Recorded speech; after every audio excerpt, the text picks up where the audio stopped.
Friends, Mohammad Ghori ने 1192 ईस्वी में तराइन के दूसरे युद्ध में पृथ्वीराज चौहान को पराजित किया था। उसके बाद फिर मोहम्मद गोरी ने 1194 में काशी और कन्नौज के राजा जयचंद्र को पराजित किया। इसके बाद उत्तर भारत में मोहम्मद गोरी का विरोध करने वाला कोई दूसरा राजा नहीं बचा था।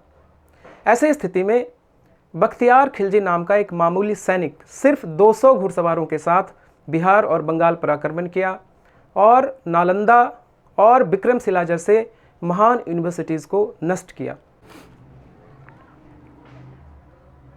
बख्तियार खिलजी अफगानिस्तान में पैदा हुआ था और वह सैनिक सेवा में भर्ती होना चाहता था। इसके लिए वह सर्वप्रथम गजनी गया, लेकिन उसे रिजेक्ट कर दिया गया क्योंकि न सिर्फ वह कुरूप था बल्कि छोटी कदकाठी का भी था। इसके बाद फिर वह मोहम्मद गोरी के पास दिल्ली में गया, वहाँ भी उसे रिजेक्ट कर दिया गया। फिर वह अवध गया, वहाँ पे उसे मिर्ज़ापुर की जागीर दी गई।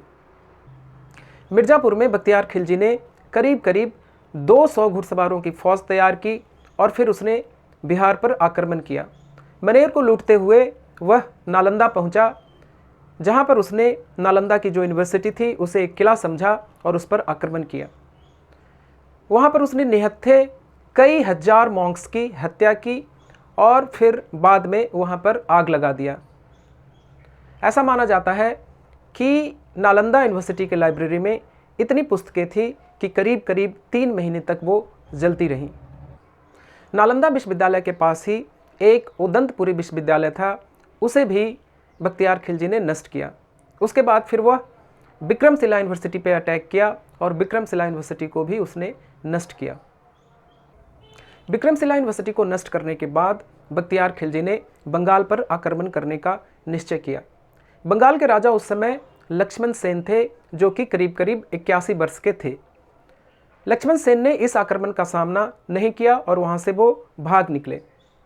बख्तियार खिलजी ने नादिया को लूटा, जो कि बंगाल का कैपिटल था, और उसके बाद फिर उसने अपना शासन स्थापित किया।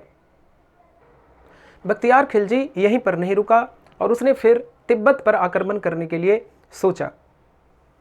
यहाँ पर उसे आसाम के अहोम और कामता शासकों के द्वारा कड़ी टक्कर मिली और वह बुरी तरीके से पराजित हुआ और फिर 1206 ईस्वी में उसी के सेना के किसी मेंबर ने उसकी हत्या कर दी। इस तरह बख्तियार खिलजी ने केवल कुछ घुड़सवारों के साथ नालंदा, उदंतपुरी और विक्रमशिला जैसे महान विश्वविद्यालयों को नष्ट कर दिया और भारतीय सभ्यता को गहरा आघात पहुंचाया।